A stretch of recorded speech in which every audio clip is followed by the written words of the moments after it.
ਸਾਹਿਬ ਸ਼੍ਰੀ ਗੁਰੂ ਗ੍ਰੰਥ ਸਾਹਿਬ ਜੀ ਦੀ ਪਾਵਨ ਹਜ਼ੂਰੀ ਵਿੱਚ ਜੁੜ ਬੈਠੀ ਗੁਰੂ ਪਿਆਰੀ ਸਾਧ ਸੰਗਤ ਜੀਓ, ਆਓ ਸਭ ਤੋਂ ਪਹਿਲਾਂ ਗੁਰੂ ਪਾਤਸ਼ਾਹ ਦੀ ਬਖਸ਼ਿਸ਼ ਕੀਤੀ ਹੋਈ ਫਤਿਹ ਦੀ ਸਾਂਝ ਪਾਈਏ ਤੇ ਅੱਜ ਦੇ ਇਸ ਵਿਚਾਰ ਨੂੰ ਸ਼ੁਰੂ ਕਰੀਏ ਜੀ। ਵਾਹਿਗੁਰੂ ਜੀ ਕਾ ਖਾਲਸਾ, ਵਾਹਿਗੁਰੂ ਜੀ ਕੀ ਫਤਿਹ। ਗੁਰੂ ਪਾਤਸ਼ਾਹ ਦੀ ਰਹਿਮਤ ਸਦਕਾ ਜੋ ਅਰਦਾਸ ਦੇ ਉੱਪਰ ਵਿਚਾਰਾਂ ਦੀ ਲੜੀ ਚੱਲ ਰਹੀ ਸਾਧ ਸੰਗਤ ਜੀ, ਅੱਜ ਤੱਕ ਅਸੀਂ ਜਿੰਨੀਆਂ ਵੀ ਵਿਚਾਰਾਂ ਕੀਤੀਆਂ ਉਸ ਦੇ ਵਿੱਚ ਅਰਦਾਸ ਦਾ ਜਿਹੜਾ ਇੱਕ ਚਰਨ ਆ ਉਹ ਪੂਰਾ ਹੋ ਜਾਂਦਾ। ਉਹ ਚਰਨ ਕੀ ਆ ਕਿ ਅਕਾਲ ਪੁਰਖ ਨੂੰ ਆਰਾਧਨਾ, ਗੁਰੂ ਸਾਹਿਬਾਨ ਦੀ ਬੰਦਗੀ, ਉਹਨਾਂ ਦਾ ਧਿਆਨ ਧਰਨਾ, ਗੁਰੂ ਗ੍ਰੰਥ ਸਾਹਿਬ ਆਪਣੇ ਸ਼ਹੀਦਾਂ ਸਿੰਘ ਸਿੰਘਣੀਆਂ ਨੂੰ ਯਾਦ ਕਰਨ ਤੋਂ ਬਾਅਦ ਪੰਜਾਂ ਤਖਤਾਂ ਸਰਬੱਤ ਗੁਰਦੁਆਰਿਆਂ ਦਾ ਧਿਆਨ ਧਰਨ ਤੋਂ ਬਾਅਦ ਜਿਹੜੀ ਅਗਲਾ ਚਰਨ ਸ਼ੁਰੂ ਹੁੰਦਾ ਉਸ ਦੇ ਵਿੱਚ ਜਾਚਨਾ ਕੀਤੀ ਜਾਂਦੀ ਆ ਸਮੂਹ ਖਾਲਸਾ ਪੰਥ ਵੱਲੋਂ, ਜਿਸ ਦੇ ਬੋਲ ਨੇ ਪ੍ਰਥਮੇ ਸਰਬੱਤ ਖਾਲਸਾ ਜੀ ਕੀ ਅਰਦਾਸ ਹੈ ਜੀ। ਸਰਬੱਤ ਖਾਲਸਾ ਜੀ ਕੋ ਵਾਹਿਗੁਰੂ ਵਾਹਿਗੁਰੂ ਵਾਹਿਗੁਰੂ ਚਿਤ ਆਵੇ, ਚਿਤ ਆਵਨ ਕਾ ਸਦਕਾ ਸਰਬ ਸੁਖ ਹੋਵੇ। ਜਹਾਂ ਜਹਾਂ ਖਾਲਸਾ ਜੀ ਸਾਹਿਬ, ਤਹਾਂ ਤਹਾਂ ਰਛਿਆ ਰਿਆਇਤ, ਦੇਖ ਦੇਖ ਫਤਿਹ ਬਿਰਧ ਕੀ ਪੈਜ, ਪੰਥ ਕੀ ਜੀਤ, ਸ੍ਰੀ ਸਾਹਿਬ ਦੀ ਸਹਾਏ, ਖਾਲਸਾ ਜੀ ਕੇ ਬੋਲ ਬਾਲੇ ਬੋਲੋ ਜੀ ਵਾਹਿਗੁਰੂ। ਅੱਜ ਅਸੀਂ ਇਸ ਵੰਡ ਦੇ ਬਾਰੇ ਵਿਚਾਰਾਂ ਕਰਨੀਆਂ ਨੇ ਤੇ ਇਸ ਵੰਡ ਦੀ ਜਿਵੇਂ ਅਰਦਾਸ ਦੀ ਸ਼ੁਰੂਆਤ ਹੁੰਦੀ ਆ ਪ੍ਰਥਮ ਭਗਉਤੀ ਸਿਮਰਕ ਹੈ, ਤੇ ਇਸ ਵੰਡ ਦੀ ਵੀ ਸ਼ੁਰੂਆਤ ਹੁੰਦੀ ਹੈ ਪ੍ਰਥਮੇ ਸਰਬੱਤ ਖਾਲਸਾ ਜੀ ਕੀ ਅਰਦਾਸ ਹੈ ਜੀ। ਪ੍ਰਥਮ ਹੁੰਦਾ ਸਭ ਤੋਂ ਪਹਿਲਾਂ। ਹੁਣ ਸਾਰਾ ਕੁਝ ਧਿਆਨ ਧਰਨ ਤੋਂ ਬਾਅਦ ਜਿਹੜੀ ਖਾਲਸੇ ਦੀ ਪਹਿਲੀ ਸਰਬੱਤ ਸੰਗਤ ਦੀ ਸਮੂਹ ਖਾਲਸੇ ਦੀ ਅਰਦਾਸ ਆ ਉਸ ਦੀ ਜਾਚਨਾ ਕੀਤੀ ਜਾਂਦੀ ਆ। ਤੇ ਇਹ ਕਿਸੇ ਨਿੱਜੀ ਵਿਅਕਤੀ ਦੀ ਮੰਗ ਨਹੀਂ ਹੈਗੀ, ਇਹ ਸਮੂਹ ਖਾਲਸਾ ਪੰਥ ਦੀ ਮੰਗ ਆ। ਇਹ ਸਰਬੱਤ ਖਾਲਸਾ ਜੀ ਕੀ ਅਰਦਾਸ ਹੈ ਜੀ। ਜੇ ਕੋਈ ਖਾਲਸਾ ਪੰਥ ਨੂੰ, ਗੁਰੂ ਨਾਨਕ ਪਾਤਸ਼ਾਹ ਨੂੰ, 10 ਗੁਰੂ ਸਾਹਿਬਾਨ ਨੂੰ ਮੰਨਣ ਵਾਲਾ ਉਹ ਦਰਬਾਰ ਹਾਲ 'ਚ ਬੈਠਾ ਜਾਂ ਨਹੀਂ ਬੈਠਾ, ਉਹ ਅਰਦਾਸ ਵਿੱਚ ਸ਼ਾਮਲ ਹੈਗਾ ਜਾਂ ਨਹੀਂ ਹੈਗਾ, ਪਰ ਜਿਹੜੀ ਜਾਚਨਾ ਹੈਗੀ ਆ ਉਹ ਸਰਬੱਤ ਖਾਲਸਾ ਵੱਲੋਂ ਕੀਤੀ ਜਾ ਰਹੀ ਆ। ਕਹਿਣ ਤੋਂ ਭਾਵ ਕਿ ਇਹਨਾਂ ਬਚਨਾਂ ਦੇ ਵਿੱਚ ਇੰਨੀ ਬਰਕਤ ਆ ਕਿ ਗੁਰੂ ਘਰ ਹੁੰਦਿਆਂ ਹੋਇਆਂ ਤੇ ਇਹ ਜਾਚਨਾ ਹੋਣੀ ਆ। ਜੇ ਕੋਈ ਨਹੀਂ ਵੀ ਇਸ ਵਿੱਚ ਸ਼ਾਮਲ ਹੈਗਾ ਤੇ ਉਸ ਵੱਲੋਂ ਵੀ ਇਹ ਜਾਚਨਾ ਕੀਤੀ ਜਾਂਦੀ ਆ। ਤੇ ਜਾਚਨਾ ਹੈ ਕਿ ਵਾਹਿਗੁਰੂ ਵਾਹਿਗੁਰੂ ਵਾਹਿਗੁਰੂ ਚਿੱਤੇ ਆਵੇ, ਕਿ ਸਮੂਹ ਖਾਲਸੇ ਨੂੰ ਜਿਹੜਾ ਹੈਗਾ ਆ ਉਹ ਗੁਰੂ ਪਰਮਾਤਮਾ ਵਾਹਿਗੁਰੂ ਉਸ ਦੇ ਚਿੱਤ ਵਿੱਚ। ਇੱਕ ਹੁੰਦਾ ਜੀ ਸਾਡੇ ਮੁਖ ਤੇ, ਅਸੀਂ ਮੁਖ ਤੋਂ ਵਾਹਿਗੁਰੂ ਉਚਾਰਦੇ ਹਾਂ, ਤੇ ਇੱਕ ਹੁੰਦਾ ਸਾਡੇ ਚਿੱਤ ਵਿੱਚ ਵਾਹਿਗੁਰੂ ਦਾ ਵਾਸ ਹੋ ਜਾਣਾ। ਸਿੱਖੀ ਦੇ ਵਿੱਚ ਸ੍ਰੀ ਗੁਰੂ ਗ੍ਰੰਥ ਸਾਹਿਬ ਜੀ ਦੇ ਵਿੱਚ ਗੁਰੂ ਪਾਤਸ਼ਾਹ ਨੇ ਜਾਂ ਸਾਰੇ ਬਾਣੀਕਾਰਾਂ ਨੇ ਪਰਮਾਤਮਾ ਲਈ ਬਹੁਤ ਸਾਰੇ ਨਾਵਾਂ ਦੀ ਵਰਤੋਂ ਕੀਤੀ ਹੈ। ਰਾਮ, ਰਹੀਮ, ਹਰੀ, ਵਾਹਿਗੁਰੂ, ਗੋਬਿੰਦ, ਤੇ ਇਹਨਾਂ ਨਾਵਾਂ ਦੇ ਪਿੱਛੇ ਜਿਹੜੀਆਂ ਵੰਡੀਆਂ ਪਈਆਂ ਹੋਈਆਂ ਸਨ ਕਿ ਜਿਹੜੇ ਇਸਲਾਮ ਨੂੰ ਮੰਨਣ ਵਾਲੇ ਨੇ ਉਹ ਦੂਸਰੇ ਧਰਮਾਂ ਦੇ ਪਰਮਾਤਮਾ ਦੇ ਜਿਹੜੇ ਨਾਮ ਨੇ ਉਹ ਨਹੀਂ ਦਿੰਦੇ, ਤੇ ਜਿਹੜੇ ਇਸ ਤਰ੍ਹਾਂ ਦੀ ਜਿਹੜੀਆਂ ਵੰਡੀਆਂ ਪਈਆਂ ਸੀ ਉਹ ਸਾਰੀਆਂ ਵੰਡੀਆਂ ਨੇ ਵੀ ਗੁਰੂ ਪਾਤਸ਼ਾਹ ਨੇ ਖਤਮ ਕੀਤਾ। ਪਰ ਇਸ ਦੇ ਬਾਵਜੂਦ ਵਾਹਿਗੁਰੂ ਲਈ, ਉਸ ਅਕਾਲ ਪੁਰਖ ਲਈ ਜਿਹੜਾ ਇੱਕ ਨਾਮ ਸਿੱਖਾਂ ਵਿੱਚ ਬਹੁਤ ਪਿਆਰਾ ਤੇ ਪ੍ਰਵਾਨਿਤ ਹੋਇਆ ਉਹ ਹੈਗਾ ਵਾਹਿਗੁਰੂ। ਅਰਦਾਸ ਦੇ ਸ਼ੁਰੂਆਤ ਦੇ ਵਿੱਚ ਵੀ ਅਸੀਂ ਕਹਿੰਦੇ ਆ ਏਕ ਓਂਕਾਰ ਵਾਹਿਗੁਰੂ ਜੀ ਕੀ ਫਤਿਹ। ਸਭ ਤੋਂ ਪਹਿਲਾਂ ਉਸ ਵਾਹਿਗੁਰੂ ਜੀ ਦੀ ਫਤਿਹ ਦੀ ਜਾਚਨਾ ਕੀਤੀ ਜਾਂਦੀ ਆ, ਅਰਦਾਸ ਕੀਤੀ ਜਾਂਦੀ ਆ। ਤੇ ਇਹ ਸ਼ਬਦ ਦੀ ਹਰਮਨ ਪਿਆਰਤਾ ਜਦੋਂ ਅਸੀਂ ਸਾਖੀਆਂ ਵੀ ਪੜ੍ਹਦੇ ਆ, ਖਾਸ ਕਰਕੇ ਜਦੋਂ ਸਾਖੀਕਾਰ ਕੋਈ ਵੀ ਗੁਰੂ ਨਾਨਕ ਪਾਤਸ਼ਾਹ ਦੀ ਸਾਖੀ ਲਿਖਦਾ ਆ ਤੇ ਅੰਤ ਦੇ ਵਿੱਚ ਜਦੋਂ ਸਾਖੀ ਖਤਮ ਹੁੰਦੀ ਆ, ਇੱਕ ਸ਼ਬਦ ਦੀ ਬਾਰ-ਬਾਰ ਉਹ ਦੁਹਰਾ ਕਰਦਾ। ਹਰ ਸਾਖੀ ਨੂੰ ਜਾਂ ਜ਼ਿਆਦਾਤਰ ਸਾਖੀਆਂ ਨੂੰ ਅੰਤ ਕਰਨ ਲੱਗਿਆਂ ਸਾਖੀਕਾਰ ਦੇ ਬੋਲ ਹੁੰਦੇ ਨੇ, ਬੋਲੋ ਭਾਈ ਵਾਹਿਗੁਰੂ। ਫਿਰ ਖਾਲਸੇ ਦੀ ਫਤਿਹ ਦੇ ਵਿੱਚ ਇਹ ਸ਼ਬਦ ਦੀ ਵਰਤੋਂ ਕੀਤੀ ਗਈ, ਵਾਹਿਗੁਰੂ ਜੀ ਕਾ ਖਾਲਸਾ ਵਾਹਿਗੁਰੂ ਜੀ ਕੀ ਫਤਿਹ। 2 ਵਾਰ ਇਹ ਸ਼ਬਦ ਆਉਂਦਾ ਹੈਗਾ ਆ। ਤੇ ਗੁਰਬਾਣੀ ਦੇ ਵਿੱਚ ਵੀ ਅਸੀਂ ਦੇਖਦੇ ਹਾਂ ਕਿ ਗੁਰੂ ਪਾਤਸ਼ਾਹ ਜਦੋਂ ਕਿਸੇ ਸ਼ਬਦ ਦਾ ਦੁਹਰਾ ਕਰਦੇ ਨੇ, ਜਿਵੇਂ ਉਦਾਹਰਨ ਦੇ ਤੌਰ ਤੇ ਸਿਮਰੋ ਸਿਮਰ ਸਿਮਰ ਸੁਖ ਪਾਵੋ, कि गुरु पातशाह एक शब्द नूं जदों 2-3 वारी दोहरा करते हैं, इहदा मतलब गुरु पातशाह जोर दे रहे हुंदे ने उस शब्द के उत्ते कि इस शब्द के पिछे जिहड़े भाव ने उन्हां नूं समझण की कोशिश करिए। हुण सरबत खालसा जी नूं की है जी, वाहिगुरू वाहिगुरू चित्त विच आउणा, मुख तो ते उचारण करना ही करना आ, पर मुख तो चलदियां होयां ये साडे हिरदे दे विच वस जे। हिरदे तो भी वाह उचारीए ते मुख तो भी वाह उचारीए, ये गुरबाणी का फरमान हैगा आ। ते इस शब्द दे नाल असी बिल्कुल सुचेत होना जदों अरदास करते हैं। इस समूह खालसे की मंग हुंदी आ, कोई भी सिख पंथ विच विश्वास रखण वाला इस मंग तो मुनकर नहीं हो सकता, क्योंकि अज कई इस तरह दीयां तकरीरां भी करते हैं कि वाहिगुरू जपना एक तोता रटन हैगी। इस तरह की गल नूं बिल्कुल मन विच नहीं वसाउणा। असीं जिस चीज़ की जाचना कर रहे हैं उसका जाप भी करना, ते जाप करदिआं होइआं असीं अपने चित्त तक वसाउणा हैगा आ। ते अरदास दे विच जिहड़ी सब तो पहली मंग आ वो वाहिगुरू दे नाम की कीती जांदी आ ते समूह खालसा लई कीती जांदी आ। इस तो अगे फिर जाके चित्त आवन का सदका सर्ब सुख होवे। जदों ये साडे चित्त विच आएगा फिर होएगा की? एक सुख हुंदा दुनियावी सुख, जिहड़ा असी दुनियावी जीव पदार्थां दी पूर्ति ते समझदे आ कि सारी जिंदगी एक साडी दौड़ चलदी रहिंदी आ घर बनाउण विच, चीज़ां इकट्ठियां करन दे विच। पर गुरबाणी दे अनुसार वो जिहड़ा सुख हैगा आ वो छिन भंगर सुख आ, एक सुख आ परमात्मा दे नाम दे विच। ते गुरबाणी च गुरु पातशाह ये फरमान भी करते ने, सुख नाही बहुते धन खाटे, सुख नाही पेखे नृत नाटे, सुख नाही बहु देश कमाए, सर्ब सुखा हर हर गुण गाए। कि इंसान जे बहुता धन, जे धन के पिछे कमला हो जे, लोभ च फस जे, तो गुरु पातशाह कहते फिर उन्होंने जिंदगी च सुख नहीं मिलना। सुख नाही पेखे नृत नाटे, कि जिंदगी दे विच इस तरह का इंसान का मकसद हो जाए कि सिर्फ इंजॉयमेंट्स ही करनियां हैगियां, ते उस दे विचों भी इंसान एक दिन परेशान हो जाता ते उन्हों भी सुख नहीं मिलता। सुख ना ही बहु देश कमाए, कि इंसान जे कहे कि मेरी जिहड़ी कमाई आ सिर्फ एक देश तक सीमित ना होए, वख-वख देशां दे विच मेरे कारोबार चलण। गुरु पातशाह कहंदे इस चीज़ के नाल भी इंसान नूं जिहड़ा सुख आ वो नहीं मिल सकता। सर्ब सुखा हर हर गुण गाए, परमात्मा का गुण गाउण दे विच जो परम आनंद, जो खुशी मिलती आ वो दुनियावी पदार्थां च नहीं मिलती। ते चित आवन का सदका सर्ब सुख होवे, ये सुख साडी चढ़दी कला का प्रतीक आ। ये सुख साडे मन की उस अडोल अवस्था का प्रतीक आ जिहड़ी सुख दुख विच सानू डोलन नहीं देंदी, हमेशा सानू एक बैलेंस दे विच, संतुलन दे विच रखदी हैगी आ। गुरबाणी विच गुरु पातशाह गुरु नानक पातशाह फरमान भी करते ने, नित नित खुशियां मन करे, नित नित मंगे सुख जियो। कि साडा मन नित खुशियां की मंग करता आ, ते साडियां जिन्नियां भी अरदासां हुंदियां साध संगत ये हमेशा सुख लई ते खुशियां लई हुंदियां। अज तक कदी भी किसी ने इस तरह की मंग नहीं की होनी कि गुरु पातशाह जिंदगी दे विच बड़ी बख्शिश हैगी आ, तुसीं मैनूं जो मंगिया सब दिता, मेरी जिंदगी च दुख नहीं हैगा, हुण दुख भी दो। कितनी कदी अरदास इस तरह की? साडियां जिन्नियां भी अरदासां हुंदियां आ वो सुख लई हुंदियां। ते एक सुख जिहड़ा आ परमात्मा दे नाम चा, उस नाम रूपी सुख वो जिहड़ा साडे अंदर आनंद ते खेड़ा लैके आउंदा आ। जेकर वो नहीं हैगा ते अगली पंक्ति दे विच गुरु पातशाह फिर दस दिंदे ने, होएगा कि करता चित्त न आवई फिर लगे दुख जियो। जेकर परमात्मा नूं विसर देगा ना, आखां जीवा विसरे मर जाऊं। कि परमात्मा दे नाम दे नाल जदों मैनूं याद आउंदा आ ते मेरा जीवन चलदा, जदों मैं विसर जाना ते मेरी आत्मिक मौत हो जाती आ। सो चित आवन का सदका सर्ब सुख होवे।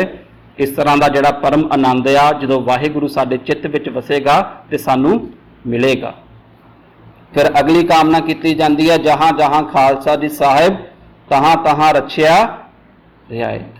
कि जिथे किते भी गुरु नानक पातशाह का नाम लेवा सिख संगतां बैठियां ने, वाहिगुरू तुसीं उन्हां दी रखिया आप करियो। असी जे देखिए कि जदों साडी कौम ते कोई माड़ा समा आउंदा आ, भावें कोई सिंगापुर बैठा आ, ਭਾਵੇਂ ਕੋਈ ਕੈਨੇਡਾ ਬੈਠਾ ਆ, ਭਾਵੇਂ ਦੁਨੀਆ ਦੇ ਕਿਸੇ ਵੀ ਦੇਸ਼ ਦੇ ਵਿੱਚ ਹੈਗਾ, ਉਹ ਆਪਣੀਆਂ ਅਰਦਾਸਾਂ ਦੇ ਵਿੱਚ ਉਸ ਦੀ ਰੱਖਿਆ ਦੀ ਜਾਚਨਾ ਜ਼ਰੂਰ ਕਰਦਾ ਹੈਗਾ। ਤੇ ਇਹ ਸੁਭਾਵਿਕ ਰੂਪ ਦੇ ਵਿੱਚ ਹੈਗਾ ਕਿ ਜਦੋਂ ਵੀ ਹੁਣ ਪਿੱਛੇ ਜੀ ਕਿਸਾਨ ਮੋਰਚਾ ਚੱਲਿਆ ਸੀ ਜੀ, ਭਾਰਤ ਦੇ ਵਿੱਚ ਸਾਰੇ ਜਾਣਦੇ ਹੈਗੇ ਆ, ਤੇ ਹਰ ਸਿੱਖ ਨੇ ਆਪਣੇ ਮਨੋਂ ਅਰਦਾਸ ਕੀਤੀ ਸੀ ਕਿ ਗੁਰੂ ਪਾਤਸ਼ਾਹ ਇਹਨਾਂ ਦੇ ਆਪ ਸਹਾਈ ਹੋਇਓ। ਤੇ ਬਹੁਤ ਸਾਰੇ ਆਰਟਿਸਟ ਜਿਹੜੇ ਨੇ ਉਹਨਾਂ ਨੇ ਬੜੀਆਂ ਪੇਂਟਿੰਗਸ ਵੀ ਬਣਾਈਆਂ, ਤੇ ਜਦੋਂ ਇਹ ਪੇਂਟਿੰਗਸ ਅਸੀਂ ਦੇਖਦੇ ਹਾਂ ਤੇ ਇਹਦੇ ਪਿੱਛੇ ਸਿੱਖਾਂ ਦੇ ਮਨ ਵਿੱਚ ਬੈਠੀ ਇੱਕ ਵਿਚਾਰਧਾਰਾ ਦੀ ਜਿਹੜੀ ਆ ਉਹ ਪੇਸ਼ਕਾਰੀ ਹੁੰਦੀ ਆ। ਜਿਵੇਂ ਤਸਵੀਰ 'ਚ ਤੁਸੀਂ ਦੇਖ ਰਹੇ ਹੈਗੇ ਹੋ ਕਿ ਗੁਰੂ ਗੋਬਿੰਦ ਸਿੰਘ ਪਾਤਸ਼ਾਹ ਨੇ ਗੱਲ ਨਾਲ ਲਾਇਆ ਇੱਕ ਸਿੱਖ ਨੂੰ, ਤੇ ਥੱਲੇ ਕਿਸਾਨ ਮੋਰਚੇ ਦੀਆਂ ਟਰਾਲੀਆਂ ਵਗੈਰਾ ਸਭ ਕੁਝ ਦਿੱਤਾ ਹੈਗਾ। ਹੁਣ ਇਹ ਸਿੱਖ ਦਾ ਵਿਸ਼ਵਾਸ ਆ ਕਿ ਜਦੋਂ ਵੀ ਇਸ ਤਰ੍ਹਾਂ ਦਾ ਸਮਾਂ ਆਉਂਦਾ ਆ, ਗੁਰੂ ਕਲਗੀਧਰ ਪਾਤਸ਼ਾਹ ਉਸ ਸਿੱਖ ਦੇ ਅੰਗ ਸੰਗ ਹੋ ਜਾਂਦੇ ਨੇ। ਤੇ ਆਮ ਤੌਰ ਦੇ ਉੱਤੇ ਗੱਲ ਸੁਣਨ ਨੂੰ ਮਿਲਦੀ ਆ ਕਿ ਸਿੱਖਾਂ ਨੂੰ ਬਾਜ ਦੇ ਦਰਸ਼ਨ ਹੋਏ। ਇਹ ਜਦੋਂ ਕਿਤੇ ਵੀ ਵੱਡਾ ਦੁਖਾਂਤ ਸਿੱਖਾਂ ਤੇ ਵਾਪਰਿਆ, ਇਹ ਚੀਜ਼ਾਂ ਬਾਰ-ਬਾਰ ਦੁਹਰਾਈਆਂ ਜਾਂਦੀਆਂ। ਇਹਦੇ ਪਿੱਛੇ ਇਹ ਭਾਵਨਾ ਹੁੰਦੀ ਆ ਕਿ ਸਿੱਖਾਂ ਦਾ ਇਹ ਵਿਸ਼ਵਾਸ ਆ ਕਿ ਗੁਰੂ ਪਾਤਸ਼ਾਹ ਉਸ ਤੇ ਅੰਗ ਸੰਗ ਨੇ, ਤੇ ਹਰ ਔਖਿਆਈ ਦੇ ਸਮੇਂ ਗੁਰੂ ਪਾਤਸ਼ਾਹ ਜੀ ਉਹਦੀ ਰੱਖਿਆ ਕਰਦੇ ਨੇ। ਤੇ ਅਰਦਾਸ ਦੇ ਵਿੱਚ ਵੀ ਇਹ ਜਾਚਨਾ ਕੀਤੀ ਜਾਂਦੀ ਆ ਕਿ ਜਿੱਥੇ ਕਿਤੇ ਵੀ ਗੁਰੂ ਨਾਨਕ ਪਾਤਸ਼ਾਹ ਦਾ ਨਾਮ ਲੇਵਾ ਸਿੱਖ ਸੰਗਤਾਂ ਬੈਠੀਆਂ ਨੇ, ਵਾਹਿਗੁਰੂ ਤੁਸੀਂ ਉਹਨਾਂ ਦੀ ਰੱਖਿਆ ਆਪ ਕਰਿਓ, ਤੁਸੀਂ ਆਪ ਉਹਨਾਂ ਦੇ ਸਹਾਈ ਹੋਇਓ। ਅਸੀਂ ਗੁਰਬਾਣੀ ਵਿੱਚ ਵੀ ਬੜੇ ਸ਼ਬਦ ਪੜ੍ਹਦੇ ਹਾਂ, ਰਾਖਾ ਏਕ ਹਮਾਰਾ ਸੁਆਮੀ, ਕਿ ਸਾਡੀ ਰੱਖਿਆ ਕਰਨ ਵਾਲਾ ਸਿਰਫ ਤੇ ਸਿਰਫ ਇੱਕ ਵਾਹਿਗੁਰੂ ਹੈਗਾ ਆ। ਤੇ ਗੁਰਬਾਣੀ 'ਚ ਗੁਰੂ ਪਾਤਸ਼ਾਹ ਗੁਰੂ ਨਾਨਕ ਪਾਤਸ਼ਾਹ ਦਾ ਬਚਨ ਆ ਜੀ, ਰੱਖਿਆ ਕਰੋ ਗੁਸਾਈ ਮੇਰੇ, ਮੈਂ ਨਾਮ ਤੇਰਾ ਆਧਾਰ। ਕਿ ਜੇ ਸਾਡੀ ਤਨ ਦੀ ਮਨ ਦੀ ਜੇ ਵਿਚਾਰ ਵੀ ਚੱਲਦੇ ਨੇ, ਤੇ ਸਿੱਖ ਨੇ ਜਿਹੜੀ ਜਾਚਨਾ ਕਰਨੀ ਹੈਗੀ ਆ ਉਹ ਵਾਹਿਗੁਰੂ ਤੋਂ ਕਰਨੀ ਆ ਕਿ ਤੁਸੀਂ ਮੇਰੀ ਰੱਖਿਆ ਕਰੋ। ਤੇ ਇਸ ਤੋਂ ਅੱਗੇ ਜਦ ਫਿਰ ਗੱਲ ਚੱਲਦੀ ਆ ਜੀ ਦੇਗ ਤੇਗ ਫਤਿਹ। ਦੇਗ ਜਿਹੜੀ ਅਸੀਂ ਪਿਛਲੇ ਵਿਚਾਰ ਦੇ ਵਿੱਚ ਵੀ ਸਾਂਝ ਪਾਈ ਸੀ ਕਿ ਦੇਗ ਦਾ ਜਿਹੜਾ ਸ਼ਾਬਦਿਕ ਅਰਥ ਹੁੰਦਾ ਖੁੱਲੇ ਮੂੰਹ ਵਾਲਾ ਭਾਂਡਾ, ਖੁੱਲੇ ਮੂੰਹ ਵਾਲਾ ਬਰਤਨ ਹੁੰਦਾ ਆ, ਕਿ ਜਿਹਦੇ ਵਿੱਚ ਹਮੇਸ਼ਾ ਬਰਕਤ ਬਣੀ ਰਹੇ। ਤੇ ਇਹ ਦੇਗ ਦੀ ਜਿਹੜੀ ਸ਼ੁਰੂਆਤ ਆ ਗੁਰੂ ਨਾਨਕ ਪਾਤਸ਼ਾਹ ਨੇ ਆਪਣੇ ਜੀਵਨ ਦੇ ਵਿੱਚ ਕੀਤੀ ਸੀ। ਭੁੱਖੇ ਸਾਧੂਆਂ ਨੂੰ 20 ਰੁਪਈਆਂ ਦਾ ਜਿਹੜਾ ਲੰਗਰ ਸੀ ਉਹ ਛਕਾ ਕੇ, ਤੇ ਉਸ ਦੇ ਵਿੱਚ ਇੰਨੀ ਬਰਕਤ ਹੈਗੀ ਆ ਕਿ ਅੱਜ 100 ਸਾਲਾਂ ਬਾਅਦ ਵੀ ਹਰ ਗੁਰਦੁਆਰੇ ਦੇ ਵਿੱਚ ਜਿਹੜੀ ਦੇਗ ਆ ਉਹ ਅਟੁੱਟ ਵਰਤਦੀ ਹੈਗੀ ਆ। ਦੇਗ ਜਿਹੜੀ ਆ ਉਹ ਸੇਵਾ ਦਾ ਪ੍ਰਤੀਕ ਆ। ਤੇ ਇਸ ਤੋਂ ਹਰ ਸਿੱਖ ਨੂੰ ਇਹ ਸਿੱਖਣ ਦੀ ਲੋੜ ਆ ਕਿ ਇਹ ਜਿਹੜਾ ਦੇਗ ਦਾ ਕਨਸੈਪਟ ਸੀ, ਲੰਗਰ ਦਾ ਕਨਸੈਪਟ ਸੀ, ਇਹ ਸ਼ੁਰੂ ਕਿਉਂ ਕੀਤਾ ਗਿਆ ਕਿ ਗਰੀਬ ਦੇ ਮੂੰਹ ਦੇ ਵਿੱਚ ਜਿਹੜਾ ਹੈਗਾ ਆ ਉਹ ਅੰਨ ਪਾਇਆ ਜਾ ਸਕੇ। ਜਿਹੜਾ ਵੀ ਗੁਰੂ ਘਰ ਆਏ ਪਹਿਲਾਂ ਉਹ ਆਪਣਾ ਢਿੱਡ ਭਰ ਸਕੇ, ਤੇ ਫਿਰ ਸ਼ਬਦ ਦੇ ਨਾਲ ਆਪਣੀ ਆਤਮਾ ਦੀ ਜਿਹੜੀ ਭੁੱਖ ਆ ਉਹਦੀ ਪੂਰਤੀ ਕਰ ਸਕੇ। ਤੇ ਦੇਗ ਤੇ ਤੇਗ ਜਿਹੜੀ ਹੈਗੀ ਇਹ ਸੱਚ ਤੇ ਚੱਲਣ ਦੀ ਸਾਨੂੰ ਪ੍ਰੇਰਨਾ ਦਿੰਦੀ ਆ ਕਿ ਸੱਚ ਦਾ ਜਿਹੜਾ ਰਸਤਾ ਹੈਗਾ ਇਹ ਔਖਾ ਹੁੰਦਾ ਆ। ਇਸ ਲਈ ਦੇਗ ਤੇ ਤੇਗ ਦਾ ਜਿਹੜਾ ਸੁਮੇਲ ਆ ਇਹ ਅਰਦਾਸ ਦੇ ਵਿੱਚ ਕੀਤਾ ਜਾਂਦਾ ਆ। ਜਦੋਂ ਅਸੀਂ ਦੇਗ ਦੀ ਗੁਰਦੁਆਰਾ ਸਾਹਿਬ ਪ੍ਰਸ਼ਾਦ ਜਿਹਨੂੰ ਕਹਿੰਦੇ ਆ ਉਹਨੂੰ ਪ੍ਰਵਾਨ ਕਰਾਉਂਦੇ ਆ, ਤੇ ਤੇਗ ਭੇਟ ਕੀਤੀ ਜਾਂਦੀ ਆ ਪ੍ਰਵਾਨਤਾ ਦੇ ਲਈ, ਜਿਹੜੀ ਦੇਗ ਤੇ ਤੇਗ ਦੀ ਸੁਮੇਲਤਾ ਦਾ ਪ੍ਰਤੀਕ ਹੋ ਜਾਂਦੀ ਹੈ। ਜਦੋਂ ਬਾਬਾ ਬੰਦਾ ਸਿੰਘ ਬਹਾਦਰ ਨੇ 1710 ਦੇ ਵਿੱਚ ਪਹਿਲਾ ਖਾਲਸਾਈ ਰਾਜ ਜਿਹੜਾ ਸਥਾਪਿਤ ਕੀਤਾ ਸੀ, ਤੇ ਉਹਨਾਂ ਨੇ ਜਿਹੜੀ ਆਪਣੇ ਰਾਜ ਦੀ ਮੋਹਰ ਚਲਾਈ ਸੀ ਉਸ ਦੇ ਉੱਤੇ ਵੀ ਉਕਰਿਆ ਸੀ, ਦੇਗੋ ਤੇਗੋ ਫਤਿਹ ਨੁਸਰਤ ਬੇਦਰੰਗ ਯਾਫਤ ਅਜ ਨਾਨਕ ਗੁਰੂ ਗੋਬਿੰਦ ਸਿੰਘ। ਕਿ ਇਹ ਦੇਗ ਤੇ ਤੇਗ ਦੀ ਫਤਿਹ ਜਿਹੜੀ ਹੈਗੀ ਉਦੋਂ ਤੋਂ ਜਿਹੜੀ ਆ ਸਿੱਖਾਂ ਦੇ ਮਨ ਦੇ ਵਿੱਚ ਬਣੀ ਹੋਈ ਹੈਗੀ ਆ ਕਿ ਹਮੇਸ਼ਾ ਇਸ ਦੀ ਫਤਿਹ ਹੋਏ, ਕਦੇ ਵੀ ਹਾਰ ਨਾ ਹੋਏ। ਇਹ ਹਮੇਸ਼ਾ ਅਟੁੱਟ ਵਰਤਦਾ ਰਹੇ ਜਿੰਨਾ ਚਿਰ ਤੱਕ ਇਹ ਦੁਨੀਆ ਚੱਲ ਰਹੀ ਆ। ਤੇ ਅੱਗੇ ਜਾ ਕੇ ਆਉਂਦਾ ਜੀ ਬਿਰਧ ਕੀ ਪੈਜ। ਹੁਣ ਬਿਰਧ ਕੀ ਹੁੰਦਾ ਤੇ ਪੈਜ ਕੀ ਹੁੰਦੀ ਹੈ? ਸ਼ਬਦ ਗੁਰਬਾਣੀ ਦੇ ਵਿੱਚ ਗੁਰੂ ਪਾਤਸ਼ਾਹ ਨੇ ਬਹੁਤ ਵਾਰੀ ਵਰਤਿਆ ਕਿ ਭਗਤ ਵਛਲ ਵਾਹਿਗੁਰੂ ਦਾ ਬਿਰਧ ਹੈਗਾ, ਕਿ ਉਸ ਦਾ ਸੁਭਾਅ ਆ ਵਾਹਿਗੁਰੂ ਆਪਣੇ ਭਗਤਾਂ ਦੀ ਰੱਖਿਆ ਕਰਦਾ, ਪਰ ਇਸ ਦੇ ਨਾਲ ਵਾਹਿਗੁਰੂ ਪਤਿਤ ਪਾਵਨ ਵੀ ਹੈਗਾ ਆ। ਜਿੱਥੇ ਉਹ ਭਗਤਾਂ ਦੀ ਪੈਜ ਰੱਖਦਾ ਆ, ਹਰ ਜੁਗ ਜੁਗ ਭਗਤ ਉਪਾਇਆ ਪੈਜ ਰੱਖਦਾ ਆਇਆ ਰਾਮ ਰਾਜੇ। ਅਸੀਂ ਪੜ੍ਹਦੇ ਵੀ ਹਾਂ ਕਿ ਬਿਰਧ ਤੇ ਪੈਜ ਕੀ ਆ? ਵਾਹਿਗੁਰੂ ਦੇ ਸੁਭਾਅ ਦੀ ਲਿਖਾਇਕ ਆ, ਜਿਹੜਾ ਭਗਤ ਵਛਲ ਆ, ਗਰੀਬਾਂ ਦੀ ਮਜ਼ਲੂਮਾਂ ਦੀ ਰੱਖਿਆ ਕਰਦਾ ਆ, ਤੇ ਪਤਿਤ ਪਾਵਨਾਂ ਨੂੰ ਵੀ ਸਹਾਰਾ ਦਿੰਦਾ ਆ, ਉਹਨਾਂ ਨੂੰ ਵੀ ਤਾਰਦਾ ਹੈ। ਹੁਣ ਜਦੋਂ ਖਾਲਸੇ ਦੇ ਬਿਰਧ ਦੀ ਪੈਚ ਦੀ ਗੱਲ ਕੀਤੀ ਜਾਂਦੀ ਹੈ, ਖਾਲਸੇ ਦਾ ਬਿਰਧ ਕੀ ਹੈਗਾ, ਇਹ ਸਿੱਖ ਸੰਗਤ ਦਾ ਬਿਰਧ ਕੀ ਹੈਗਾ? ਇਹ ਬਿਰਧ ਆ ਕਿ ਜਿਹੜਾ ਸਿੱਖ ਗੁਰਬਾਣੀ ਦੇ ਰਸਤੇ ਤੇ ਚੱਲਦਾ ਹੋਇਆ ਸਰਬਤ ਦੇ ਭਲੇ ਦੀ ਜਾਚਨਾ ਕਰਦਾ ਹੈ। ਇਹ ਸਿੱਖ ਦਾ ਸਿਰਫ ਮੰਗ ਨਹੀਂ ਹੈਗੀ, ਇਹ ਉਸਦੇ ਸੁਭਾਅ ਦੇ ਵਿੱਚ ਹੋਣਾ ਬਹੁਤ ਲਾਜ਼ਮੀ ਹੈਗਾ। ਕਈ ਵਾਰੀ ਸਾਧ ਸੰਗਤ ਅਸੀਂ ਚੀਜ਼ਾਂ ਜਿਹੜੀਆਂ ਹੈਗੀਆਂ ਮੌਖਿਕ ਤੌਰ ਤੇ ਬੋਲਦੇ ਜਾਂਦੇ, ਪਰ ਜਦੋਂ ਸਾਨੂੰ ਉਹਨਾਂ ਦੇ ਪਿੱਛੇ ਛੁਪੇ ਅਰਥ ਨਹੀਂ ਪਤਾ ਹੁੰਦੇ ਤੇ ਸਾਨੂੰ ਉਸ ਦੀ ਗਹਿਰਾਈ ਦੀ ਫਿਰ ਸਮਝ ਨਹੀਂ ਆਉਂਦੀ। ਅਸੀਂ ਸਰਬਤ ਦੇ ਭਲੇ ਦੀ ਸਿਰਫ ਮੰਗ ਨਹੀਂ ਕਰਨੀ, ਸਰਬਤ ਦੇ ਭਲੇ ਦੇ ਲਈ ਜੀਵਨ ਜਿਉਣਾ ਹੈਗਾ ਆ। ਇਹ ਬਿਰਧ ਕੀ ਹੈਗਾ? ਖਾਲਸੇ ਦਾ ਸਮੂਹ ਸੰਗਤ ਦਾ, ਨਾ ਕੋ ਬੈਰੀ ਨਾ ਹੀ ਬੇਗਾਨਾ, ਸਗਲ ਸੰਗ ਹਮਕੋ ਬਣ ਆਈ। ਕਿ ਮੇਰਾ ਨਾ ਕਿਸੇ ਨਾਲ ਬੈਰ ਆ, ਨਾ ਕਿਸੇ ਨਾਲ ਕੋਈ ਮੇਰੇ ਲਈ ਕੋਈ ਬੇਗਾਨਾ ਹੈਗਾ। ਤੇ ਜਿਹੜੀ ਖਾਲਸੇ ਦੀ ਬਣ ਆਉਣੀ ਆ, ਇਹ ਸਮੂਹ ਸਮੁੱਚੀ ਮਾਨਵਤਾ ਨਾ ਹੋਣੀ ਆ। ਨਾ ਕੋ ਬੈਰੀ ਨਾ ਹੀ ਬੇਗਾਨਾ, ਸਭ ਕੋ ਮੀਤ ਹਮ ਆਪਨ ਕੀਨਾ ਹਮ ਸਭਨਾ ਕੇ। ਇਹ ਖਾਲਸੇ ਦਾ ਬਿਰਧ ਹੈਗਾ ਕਿ ਸਾਰਿਆਂ ਨੂੰ ਆਪਣਾ ਮਿੱਤਰ ਸਮਝਣਾ, ਕਿਸੇ ਨੂੰ ਆਪਣਾ ਦੁਸ਼ਮਣ ਨਹੀਂ ਸਮਝਣਾ। ਖਾਲਸੇ ਦਾ ਬਿਰਧ ਆ ਗੁਰਬਾਣੀ ਦੇ ਦੱਸੇ ਹੋਏ ਮਾਰਗ ਤੇ ਚੱਲਣਾ ਤੇ ਹਮੇਸ਼ਾ ਆਪਣੇ ਜੀਵਨ ਦੇ ਵਿੱਚ ਇਸ ਦੀ ਆਸਥਾ ਬਣਾਈ ਰੱਖਣੀ ਕਿ ਮੈਂ ਇਸ ਜੀਵਨ ਦੇ ਵਿੱਚ ਆਇਆ ਕਿਉਂ ਆ, ਇਸ ਜੀਵਨ ਦਾ ਮਕਸਦ ਕੀ ਹੈਗਾ ਹੈ। ਸੋ ਇਸ ਦੀ ਰੱਖਿਆ ਦੀ ਜਾਚਨਾ ਕਿ हे ਵਾਹਿਗੁਰੂ ਤੁਸੀਂ, ਕਿਉਂਕਿ ਮੇਰੇ ਅੰਦਰ ਇਹ ਸਮਰੱਥਾ ਨਹੀਂ ਹੈਗੀ, ਇਨਸਾਨ ਡੋਲ ਸਕਦਾ ਆ। ਡੋਲਣਾ ਸਾਡੇ ਮਨ ਦਾ ਇੱਕ ਸੁਭਾਵਿਕ ਜਿਹਾ ਵਰਤਾਰਾ ਹੁੰਦਾ, ਪਰ ਜਦੋਂ ਅਰਦਾਸ ਜਾਚਨਾ ਕੀਤੀ ਜਾਂਦੀ ਹੈ ਕਿ ਮੇਰੀਆਂ ਕਮੀਆਂ ਨੂੰ ਵਾਹਿਗੁਰੂ ਜਾਣਦਾ ਆ, ਜੇ ਕਿਤੇ ਮੈਂ ਡੋਲਣ ਵੀ ਲੱਗਾ ਤੇ ਵਾਹਿਗੁਰੂ ਤੁਸੀਂ ਮੇਰੀ ਪੈਜ ਰੱਖਿਓ, ਤੁਸੀਂ ਮੇਰੇ ਮਾਨ ਸਨਮਾਨ ਸਭ ਦੀ ਜਿਹੜੀ ਆ ਉਹ ਰੱਖਿਆ ਕਰਿਓ। ਸੇ ਖਾਲਸੇ ਦਾ ਬਿਰਧ ਹੈਗਾ ਕਿ ਸਰਬਤ ਮਾਨਵਤਾ ਦੇ ਲਈ ਜੀਣਾ ਤੇ ਸਰਬਤ ਭਲੇ ਦੀ ਜਾਚਨਾ ਕਰਨੀ। ਤੇ ਖਾਲਸਾ ਹਮੇਸ਼ਾ ਚੜ੍ਹਦੀ ਕਲਾ ਵਿੱਚ ਰਹੇ, ਹਮੇਸ਼ਾ ਗੁਰੂ ਦੇ ਦੱਸੇ ਹੋਏ ਮਾਰਗ ਤੇ ਚੱਲੇ। ਇਹ ਖਾਲਸੇ ਦਾ ਬਿਰਧ ਹੈਗਾ ਜੀ। ਤੇ ਬਿਰਧ ਕੀ ਪੈਚ ਤੋਂ ਬਾਅਦ ਫਿਰ ਪੰਥ ਕੀ ਜੀਤ। ਤੁਸੀਂ ਇਸ ਵੰਡ ਦੇ ਵਿੱਚ ਜੇ ਦੇਖੋ ਤੇ ਫਤਿਹ ਸ਼ਬਦ ਵਰਤਿਆ ਜਾ ਰਿਹਾ, ਜੀਤ ਸ਼ਬਦ ਵਰਤਿਆ ਜਾ ਰਿਹਾ। ਇਹ ਸਾਰੀ ਚੜ੍ਹਦੀ ਕਲਾ ਦੇ ਪ੍ਰਤੀਕ ਨੇ ਕਿ ਸਿੱਖ ਦੇ ਜੀਵਨ ਦੇ ਵਿੱਚ ਹਮੇਸ਼ਾ ਜਿੱਤ ਤੇ ਫਤਿਹ ਦਾ ਜਿਹੜਾ ਅਹਿਸਾਸ ਆ ਉਹ ਰਹਿਣਾ ਚਾਹੀਦਾ ਆ। ਹਾਰ ਸ਼ਬਦ ਜਿਹੜਾ ਹੈਗਾ ਸਿੱਖ ਵੋਕੈਬਲਰੀ ਦਾ ਹਿੱਸਾ ਨਹੀਂ ਹੈਗਾ। ਫਤਿਹ ਦੇ ਵਿੱਚ ਵੀ ਵਾਹਿਗੁਰੂ ਜੀ ਕਾ ਖਾਲਸਾ ਤੇ ਵਾਹਿਗੁਰੂ ਜੀ ਕੀ ਫਤਿਹ ਆ, ਹਾਰ ਨਹੀਂ ਹੈਗੀ। ਕਿ ਜੀਵਨ ਦੇ ਵਿੱਚ ਇੰਨੀ ਚੜ੍ਹਦੀ ਕਲਾ ਬਣੇ ਕਿ ਜੇ ਕਿਤੇ ਦੁੱਖ ਆ ਵੀ ਜਾਏ ਪਰ ਦੁੱਖ ਦਾ ਜਿਹੜਾ ਪ੍ਰਭਾਵ ਆ ਉਹ ਸਾਡੇ ਮਨ ਤੇ ਨਾ ਹੋਏ, ਤੇ ਪੰਥ ਦੀ ਜਿੱਤ ਦੀ ਕਾਮਨਾ ਕਰਨੀ। ਹੁਣ ਸਾਧ ਸੰਗਤ ਇਸ ਗੱਲ ਨੂੰ ਧਿਆਨ ਦੇ ਨਾਲ ਆਪਣੇ ਮਨ 'ਚ ਸੋਚਣਾ ਵਿਚਾਰਨਾ ਕਿ ਗੁਰੂ ਪਾਤਸ਼ਾਹ ਦੇ ਸਨਮੁਖ ਹੋ ਕੇ ਅਸੀਂ ਜਦੋਂ ਪੰਥ ਦੀ ਜਿੱਤ ਦੀ ਕਾਮਨਾ ਕਰਦੇ ਹਾਂ ਤੇ ਜਦੋਂ ਗੁਰੂ ਘਰੋਂ ਬਾਹਰ ਜਾਂਦੇ ਹਾਂ ਕਿ ਸਾਡੀ ਪੰਥ ਦੀ ਜਿੱਤ ਵਾਲੀ ਭਾਵਨਾ ਮਨ 'ਚ ਬਣੀ ਰਹਿੰਦੀ ਹੈ ਕਿ ਨਹੀਂ ਬਣੀ ਰਹਿੰਦੀ। ਕਿ ਅਸੀਂ ਪੰਥਕ ਤੌਰ ਤੇ ਇਹ ਜਾਚਨਾ ਕਰਦੇ ਹਾਂ ਕਿ ਸਾਡਾ ਪੰਥ ਹਮੇਸ਼ਾ ਚੜ੍ਹਦੀ ਕਲਾ 'ਚ, ਹਮੇਸ਼ਾ ਫਤਿਹ ਦੇ ਰਾਹ ਤੇ ਚੱਲੇ ਤੇ ਇਸ ਦੀ ਹਮੇਸ਼ਾ ਜਿੱਤ ਹੋਏ।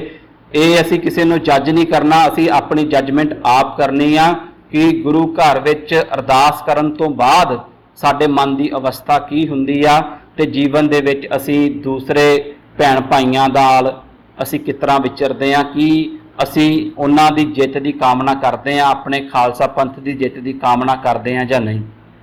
ਇਸ ਤੋਂ ਅੱਗੇ ਫਿਰ ਗੱਲ ਆਉਂਦੀ ਆ ਜੀ ਸ੍ਰੀ ਸਾਹਿਬ ਜੀ ਸਹਾਏ।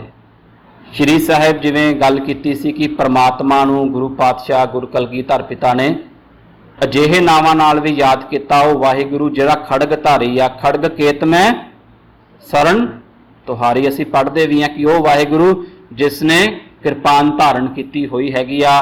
ਅਸਤੇ, ਅਸਤੁਜ, ਅਸਕੇਤ, ਇਹ ਸਾਰੇ ਸ਼ਬਦ ਜਿਹੜੇ ਨੇ ਵਾਹਿਗੁਰੂ ਦੇ ਲਈ ਵਰਤੇ ਗਏ ਨੇ ਤੇ ਇਹਨਾਂ ਵਿੱਚ ਵਾਹਿਗੁਰੂ ਨੂੰ ਇੱਕ ਕਿਰਪਾਨ ਧਾਰੀ ਖੜਗ ਧਾਰੀ ਰੂਪ ਵਿੱਚ ਸਿਰਜਿਆ ਗਿਆ ਹੈਗਾ। ਹੁਣ ਸਿੱਖ ਨੇ ਜਦੋਂ ਪ੍ਰਮਾਤਮਾ ਦੇ ਅੱਗੇ ਜਾਚਨਾ ਕਰਨੀ ਹੈਗੀ ਆ ਕਿ ਸ੍ਰੀ ਸਾਹਿਬ ਦੀ ਸਹਾਏ, ਵਾਹਿਗੁਰੂ ਤੁਸੀਂ ਮੇਰੀ ਸਹਾਇਤਾ ਕਰਿਓ, ਉਹ ਵਾਹਿਗੁਰੂ ਜਿਹੜਾ ਖੜਗ ਧਾਰੀ ਹੈਗਾ ਆ। ਇਸ ਤੋਂ ਪਹਿਲਾਂ ਵੀ ਗੁਰੂ ਪਾਤਸ਼ਾਹ ਤੋਂ ਪਹਿਲਾਂ ਵੀ ਇਹ ਜਾਚਨਾ ਕੀਤੀਆਂ ਜਾਂਦੀਆਂ ਹੁੰਦੀਆਂ ਸੀ ਕਿ ਵਾਹਿਗੁਰੂ ਜਾਂ ਪ੍ਰਮਾਤਮਾ ਨੂੰ ਜਿਸ ਰੂਪ 'ਚ ਵੀ ਜਿਸ ਨਾਮ ਨਾਲ ਵੀ ਕੋਈ ਯਾਦ ਕਰਦਾ ਹੋਊਗਾ ਕਿ ਤੁਸੀਂ ਹਮੇਸ਼ਾ ਸਾਡੀ ਰੱਖਿਆ ਕਰਨੀ। ਪਰ ਸਿੱਖੀ ਦੇ ਵਿੱਚ ਖੂਬਸੂਰਤੀ ਕੀ ਹੈਗੀ, ਜਿੱਥੇ ਗੁਰੂ ਪਾਤਸ਼ਾਹ ਨੇ ਟੇਕ ਆਪਣੀ ਵਾਹਿਗੁਰੂ ਤੇ ਰੱਖੀ ਆ, ਪਰ ਉਸ ਦੇ ਨਾਲ ਹੀ ਆਪਣੇ ਖਾਲਸੇ ਨੂੰ, ਆਪਣੀਆਂ ਸੰਗਤਾਂ ਨੂੰ ਹੱਥ ਵਿੱਚ ਖੜਗ ਵੀ ਦੇ ਦਿੱਤੇ ਕਿ ਟੇਕ ਅਰਦਾਸ ਵਿੱਚ ਸਿਰਫ ਵਾਹਿਗੁਰੂ ਦੇ ਉੱਤੇ ਰੱਖਣੀ ਆ, ਪਰ ਜੇ ਜਬ ਆਪ ਕੀ ਔਦ ਨਿਧਾਨ ਬਣੇ ਅਤ ਹੀ ਰਣ ਮੈਂ ਤਬ ਜੂਝ ਮਰੂ। ਸਿਰਫ ਵਾਹਿਗੁਰੂ ਅੱਗੇ ਅਰਦਾਸ ਨਹੀਂ ਕਰਨੀ, ਜੇ ਇਹ ਅਰਦਾਸ ਦੇ ਵਿੱਚ ਇਹ ਵੀ ਹੈਗਾ ਕਿ ਜੇ ਮੈਨੂੰ ਜੀਵਨ ਦੇ ਵਿੱਚ ਕਿਤੇ ਰਣ ਦੇ ਵਿੱਚ ਵੀ ਜੂਝਣਾ ਪੈ ਗਿਆ, ਵਾਹਿਗੁਰੂ ਤੁਸੀਂ ਮੇਰੀ ਆਪ ਸਹਾਇਤਾ ਕਰਿਓ ਤੇ ਇਹ ਸ਼੍ਰੀ ਸਾਹਿਬ ਚੱਲਦਿਆਂ ਹੋਇਆਂ ਕਿਸੇ ਮਜਲੂਮ ਦੀ ਹੱਤਿਆ ਨਾ ਹੋਵੇ। ਜਿੱਥੇ ਗੁਰੂ ਪਾਤਸ਼ਾਹ ਨੇ ਇਹ ਸ਼੍ਰੀ ਸਾਹਿਬ ਸਿੱਖਾਂ ਨੂੰ ਦਿੱਤੀ, ਉਸ ਦੇ ਨਾਲ ਹੀ ਬਹੁਤ ਸਾਰੇ ਜਿਹੜੇ ਆਦੇਸ਼ ਨੇ ਉਹ ਵੀ ਦਿੱਤੇ ਕਿ ਇਹ ਸ਼੍ਰੀ ਸਾਹਿਬ ਚਲਾਉਣੀ ਕਦੋਂ ਹੈਗੀ ਆ, ਇਹ ਵਰਤਣੀ ਕਦੋਂ ਹੈਗੀ ਆ। ਇੱਕ ਗਰੀਬ ਦੀ, ਮਜਲੂਮ ਦੀ ਰੱਖਿਆ ਦੇ ਲਈ ਵਰਤਣੀ ਆ। ਇਹ ਉਦੋਂ ਵਰਤਣੀ ਹੈਗੀ ਜਦੋਂ ਸਾਰੇ ਆਸਰੇ ਜਿਹੜੇ ਆ ਉਹ ਖਤਮ ਹੋ ਜਾਣ। ਜਿਵੇਂ ਗੁਰੂ ਗੋਬਿੰਦ ਸਿੰਘ ਪਾਤਸ਼ਾਹ ਜ਼ਫਰਨਾਮੇ ਦੇ ਵਿੱਚ ਲਿਖਦੇ ਨੇ ਔਰੰਗਜ਼ੇਬ ਨੂੰ, ਚੂਕਾਰ ਅਜ਼ ਹਮੇ ਹਿਲਤੇ ਦਰ ਗੁਦਸ਼ਤ ਹਲਾਲ ਅਸ਼ਤ ਬੁਰਦਨ ਬਾ ਸ਼ਮਸ਼ੀਰ ਦਸਤ। ਕਹਿੰਦੇ ਅਸੀਂ ਚਾਹੁੰਦੇ ਨਹੀਂ ਸੀ ਕਿ ਅਸੀਂ ਕਿਰਪਾਨ ਨੂੰ ਹੱਥ ਪਾਈਏ, ਪਰ ਜਦੋਂ ਸਾਰੇ ਹੀਲੇ ਵਸੀਲੇ ਖਤਮ ਹੋ ਗਏ ਫਿਰ ਅਸੀਂ ਆਪਣੇ ਹੱਥ ਵਿੱਚ ਕਿਰਪਾਨ ਲੈ ਕੇ ਜੰਗ ਦੇ ਮੈਦਾਨ ਦੇ ਵਿੱਚ ਜੂਝਣਾ ਸ਼ੁਰੂ ਕੀਤਾ। ਇਹ ਆਖਰੀ ਹਥਿਆਰ ਹੁੰਦਾ ਆ, ਪਰ ਇਸ ਦੀ ਪ੍ਰਵਾਨਗੀ ਗੁਰੂ ਪਾਤਸ਼ਾਹ ਨੇ ਸਿੱਖ ਨੂੰ ਆਪਣੀਆਂ ਸਿੱਖਿਆਵਾਂ ਦੇ ਵਿੱਚ, ਗੁਰਬਾਣੀ ਦੇ ਵਿੱਚ ਤੇ ਅਰਦਾਸ ਦੇ ਵਿੱਚ ਵੀ ਅਸੀਂ ਇਸ ਦੀ ਜਾਚਨਾ ਕਰਦੇ ਹੈਗੇ ਆ ਕਿ ਜੇ ਰੱਬ ਨਾ ਕਰੇ ਇਸ ਤਰ੍ਹਾਂ ਦਾ ਸਮਾਂ ਵੀ ਆ ਜੇ ਤੇ ਹਮੇਸ਼ਾ ਅਕਾਲ ਪੁਰਖ ਨੂੰ ਜਿਹੜਾ ਖੜਗਧਾਰੀ ਹੈਗਾ ਉਸ ਤੇ ਆਸਥਾ ਰੱਖ ਕੇ ਤੇ ਅਸੀਂ ਜੰਗ 'ਚ ਵੀ ਜੂਝ ਸਕਦੇ ਆ। ਇਸ ਤੋਂ ਅੱਗੇ ਹੁੰਦਾ ਜੀ ਖਾਲਸਾ ਜੀ ਕੇ ਬੋਲ ਬਾਲੇ।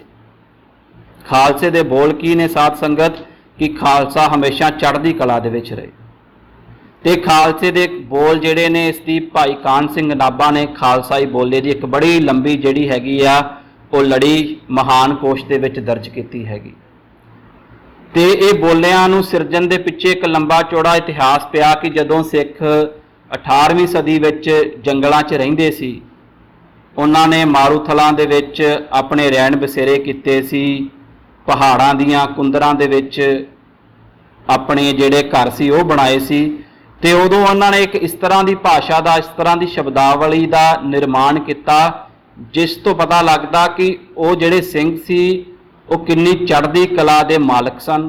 ਤੇ ਉਹਨਾਂ ਦੇ ਮਨਾਂ ਦੇ ਵਿੱਚ ਇਹ ਬਿਲਕੁਲ ਨਹੀਂ ਸੀ ਆਉਂਦਾ ਕਿ ਕੋਈ, ਜਿਵੇਂ ਅਸੀਂ ਨੈਗੇਟਿਵ ਥਿੰਕਿੰਗ ਕਹਿ ਲੈਂਦੇ ਹਾਂ ਨਾ, ਕਿ ਜਿਵੇਂ ਅਸੀਂ ਕਹਿੰਦੇ ਹਾਂ ਜੀ ਐਗਜ਼ਾਇਟੀ ਹੋ ਗਈ, ਵਰੀ ਹੋ ਗਈ, ਸਾਨੂੰ ਇਸ ਚੀਜ਼ਾਂ ਤੋਂ ਕੋਹਾਂ ਦੂਰ ਸਨ। ਤੇ ਦੂਸਰੇ ਪਾਸੇ ਜਦੋਂ ਵੈਰੀ ਆਉਂਦਾ ਸੀ ਤੇ ਵੈਰੀ ਤੋਂ ਬਚਣ ਦੇ ਲਈ, ਉਦਾਹਰਨ ਦੇ ਤੌਰ ਤੇ ਜੇ ਇੱਕ ਸਿੱਖ ਵੀ ਆ ਨਾ, ਉਹ ਕਦੀ ਨਹੀਂ ਸੀ ਕਹਿੰਦਾ ਹੁੰਦਾ ਕਿ ਮੈਂ ਇਕੱਲਾ ਆ, ਉਹ ਕਹਿੰਦਾ ਸੀ 1.25 ਲੱਖ ਸਿੱਖ ਤੁਹਾਡੇ ਨਾਲ ਲੜਨ ਲਈ ਤਿਆਰ ਹੈਗਾ। ਅੱਜ ਵੀ ਗੁਰੂ ਘਰਾਂ 'ਚ ਜਾਈਏ ਤੇ ਕਈ ਸਿੰਘ ਜਿਹੜੇ ਨੇ ਉਹ ਕਦੇ ਨਹੀਂ ਕਹਿਣਗੇ ਇੱਕ ਪ੍ਰਸ਼ਾਦਾ ਦਿਓ, ਕਹਿਣਗੇ 1.25 ਲੱਖ ਪ੍ਰਸ਼ਾਦਾ ਦਿਓ। ਤੇ 4 ਸਿੰਘਾਂ ਦੀ ਜਦੋਂ ਗਿਣਤੀ ਹੁੰਦੀ ਸੀ ਉਸਨੂੰ ਕਹਿੰਦੇ ਸੀ ਖਾਲਸਾਈ ਫੌਜ ਮੁਕਾਬਲਾ ਕਰਨ ਲਈ ਤਿਆਰ ਹੈਗੀ ਹੈ। ਇਹ ਸ਼ਬਦਾਵਲੀ ਦਾ ਨਿਰਮਾਣ ਕੀਤਾ ਤੇ ਇਸ ਦੇ ਪਿੱਛੇ ਜਿਹੜੇ ਭਾਵ ਨੇ ਉਹ ਥੋੜੇ ਕੁ ਤੁਹਾਡੇ ਨਾਲ ਸਾਂਝਾ ਕਰਾਂਗਾ। ਕਿ ਜਿਵੇਂ ਉਹਨਾਂ ਕੋਲ ਟੁੱਟੀ ਝੌਂਪੜੀ ਹੁੰਦੀ ਸੀ ਰਹਿਣ ਦੇ ਲਈ, ਝੌਂਪੜੀ ਜਿਹੜੀ ਛੰਨ ਪਾਟੀ ਹੋਈ ਛੰਨ ਹੋਏ, ਜਿਸ ਦੇ ਉੱਪਰ ਪ੍ਰੋਪਰ ਛੱਤ ਵੀ ਨਹੀਂ ਹੈਗੀ, ਪਰ ਉਹ ਕਦੀ ਇਹ ਨਹੀਂ ਸੀ ਕਹਿੰਦੇ ਸੀ ਕਿ ਮੇਰੇ ਕੋਲ ਰਹਿਣ ਲਈ ਟੁੱਟੀ ਛਣ ਆ, ਉਹ ਕਹਿੰਦੇ ਸੀ ਇਸ ਸ਼ੀਸ਼ ਮਹਿਲ ਦੇ ਵਿੱਚ ਰਹਿ ਰਹੇ। ਹੁਣ ਸ਼ਬਦ ਵੇਖੀਏ, ਰਹਿ ਕਿਹਦੇ ਵਿੱਚ ਰਹੇ ਨੇ? ਟੁੱਟੀ ਛੰਨ ਦੇ ਵਿੱਚ, ਪਰ ਸ਼ਬਦ ਕੀ ਵਰਤ ਰਹੇ ਨੇ? ਸ਼ੀਸ਼ ਮਹਿਲ। ਕਿ ਮਨ ਦੇ ਵਿੱਚ ਕਿਤੇ ਇਹ ਵਿਚਾਰ ਨਾ ਆ ਜਾਏ ਕਿ ਗੁਰੂ ਦੇ ਮਾਰਗ ਤੇ ਚੱਲਦਿਆਂ ਹੋਇਆਂ ਅੱਜ ਘਰ-ਬਾਰ ਵੀ ਨਹੀਂ ਰਿਹਾ। ਤੇ ਜੇ ਝਾੜੂ ਮਾਰਨਾ ਹੁੰਦਾ ਸੀ ਘਰ ਨੂੰ ਸੁੰਦਰ ਕਰਨਾ ਤੇ ਸੁੰਦਰੀ ਫੜਾਇਓ। ਜੇ ਉਹਨਾਂ ਨੂੰ ਕਿਸੇ ਮੁਸੀਬਤ ਦਾ ਸਾਹਮਣਾ ਕਰਨਾ ਪੈ ਜਾਂਦਾ ਸੀ, ਉਹ ਇਹ ਨਹੀਂ ਸੀ ਕਹਿੰਦੇ ਕਿ ਹੁਣ ਮੁਸੀਬਤ 'ਚ ਪੈ ਗਿਆ, ਕਹਿੰਦੇ ਹੁਣ ਸਵਰਗ ਦਾ ਸਾਹਮਣਾ ਹੋਏਗਾ। ਇਸ ਤਰ੍ਹਾਂ ਦੇ ਜਿਹੜੇ ਬੋਲ ਨੇ ਖਾਲਸਾਈ ਬੋਲ ਉਹਨਾਂ ਨੇ ਸਿਰਜੇ। ਜੇ ਉਹਨਾਂ ਕੋ ਖਾਣ ਲਈ ਵਧੀਆ ਪਕਵਾਨ ਨਹੀਂ ਸੀ ਹੁੰਦੇ ਤੇ ਉਹਨਾਂ ਨੇ ਛੋਲਿਆਂ ਨੂੰ ਬਦਾਮ ਕਹਿਣਾ ਸ਼ੁਰੂ ਕਰ ਦਿੱਤਾ। ਹਰਿਆਂ ਪੱਤਿਆਂ ਨੂੰ ਉਹ ਸਬਜ਼ ਪਲਾਓ ਕਹਿੰਦੇ ਹੁੰਦੇ ਸਨ। ਇੱਕ ਬੜੀ ਲੰਬੀ ਚੌੜੀ ਲਿਸਟ ਆ, ਤੁਸੀਂ ਮਹਾਨ ਕੋਸ਼ ਦੇ ਵਿੱਚ ਜਾ ਕੇ ਪੜ੍ਹਨਾ ਜ਼ਰੂਰ ਇਸ ਨੂੰ। ਤੇ ਜੇ ਕੋਈ ਗੂੜੀ ਨੀਂਦ ਸੌ ਜਾਂਦਾ ਸੀ ਤੇ ਉਸ ਨੂੰ ਸਵਰਗਵਾਸ ਹੋ ਗਿਆ, ਇਸ ਤਰ੍ਹਾਂ ਦੇ ਸ਼ਬਦ ਜਿਹੜੇ ਸੀ ਉਹ ਵਰਤਦੇ ਹੁੰਦੇ ਸੀ। ਤੇ ਜੇ ਕੋਈ ਸਿੱਖ ਅੱਖਾਂ ਤੋਂ ਹੀਣਾ ਹੁੰਦਾ ਸੀ, ਜਿਹਨੂੰ ਅਸੀਂ ਬਲਾਈਂਡ ਕਹਿ ਲੈਂਦੇ ਹਾਂ, ਕਦੀ ਬਲਾਈਂਡ ਨਹੀਂ ਸੀ ਕਹਿੰਦੇ ਹੁੰਦੇ, ਉਹ ਕਹਿੰਦੇ ਸੀ ਇਹ ਸੂਰਮਾ ਸਿੰਘ ਆ, ਇਹ ਵਾਰੀਅਰ ਸਿੱਖ ਆ। ਕਿ ਇਹ ਸ਼ਬਦ ਵਰਤਨ ਦੇ ਨਾਲ ਉਸ ਦੇ ਮਨ ਦੇ ਵਿੱਚ ਹੀਣ ਭਾਵਨਾ ਨਾ ਆ ਜੇ, इस करके उन्होंने इस तरह की जिहड़ी वोकैबलरी सी जिन्होंने खालसाई बोले किन्ने आ उसकी वरतों की ते उन्हां बोलियां नूं सिरजिया। तो जे कोई अकाल चलाना कर जाता सी, कदे नहीं सी कहंदे सी कि सिंह जां सिंगड़ी मर गई, वो कहंदे परलोक गमन कर गया, कि इस लोक नूं छड्ड के किसी होर दुनिया दे विच चला गया, कि ये शरीर का अंत नहीं होया। ये उन्हां दी चढ़दी कला की निशानी हैगी आ। ते जे उन्हां को खाण लई केसर नहीं सी हुंदा ते वो हल्दी नूं केसर कह लैंदे सन। ते जे कोई सिख संघर्ष करदा फड़िया जांदा सी, मुगलों ने उन्होंने थाने दे देना, तो कभी नहीं से कहते कि वह फड़िया गया या ठाणे गया, कहते सी आश्रम दे विच आराम कर रहा है जाके। सो अज दे समय नूं जदों असीं इन्हां स्थितियां दे नाल, जदों सिखां कोल घर बार भी नहीं हैगा, खाण नूं पूरा भोजन भी नहीं हैगा, रहण नूं छत भी नहीं हैगी, पर उन्हां दे बोलां दे विच किन्नी चढ़दी कला है।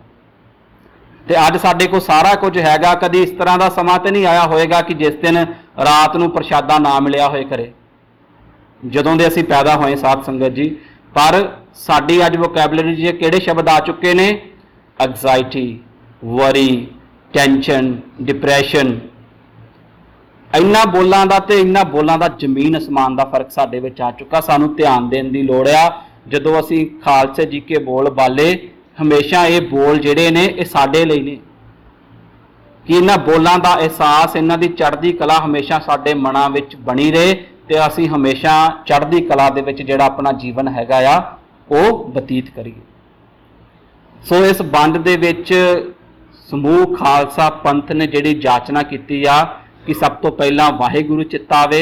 चित्त आउण दे नाल जिथे सानूं परम आनंद खुशी मिलदी आ, पंथ दी जिੱਤ होए, देग तेग दी फतेह होए, इन्ना एक एक बोल वाल साध संगत असीं ख्याल करना हैगा आ। ते खास करके अज जो इस विचार दे विचों असीं लैके जाना, जदों मैं ये बोल बोलदा अरदास दे विच गुरु घर खलो के जाचना करदा आ कि मेरे हिरदे दे विच, चित्त दे विच जिहड़ा आ वाहिगुरू वसे, कि ये सिर्फ बोलां तक ही महदूद हुंदा कि मैं सच्चे दिलों इसकी मंग कर रहा हां, कि पंथ की जिੱਤ की जिहड़ी कामना आ सिर्फ गुरु अगे सिर्फ एक बोल ही ने कि मैं सच्चे दिलों पंथ की जिੱਤ की कामना करदा आ, देग तेग फतेह की जाचना करदा हैगा आ जी।